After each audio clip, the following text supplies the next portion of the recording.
Hello' everyone, মই কিন্তু দৰঙীয়া ছোৱালী দেই। এতিয়া কাৰ্বি আংলঙৰ বোৱাৰী। কিছুমানে আকৌ কয় নহয়, দৰঙীয়াবোৰ হেনো খাৰ খোৱাৰ যোগী। অৱশ্যে কথাটো মিছা নহয়। আজি মই বনাম দৰঙীয়া ষ্টাইলত খাৰ দিয়া মাটিৰ দাইল।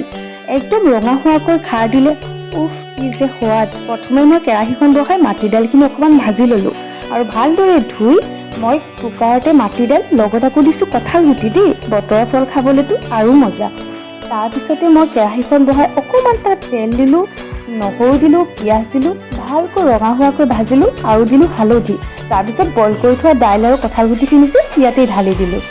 তাৰপিছত সোৱাদ অনুসৰি নিমখ দিলোঁ আৰু মেইন বস্তুটো হৈছে খাৰ। একদম ৰঙা হোৱাকৈ অকণমান বেছিকৈ দিব খাৰ, খাবলৈ যে বহুত ভাল লাগে। মই খোৱা চৌদা আছিলে কাৰণে এইটোকে দি দিলোঁ আৰু লাষ্টত দিম অকণমান আদা।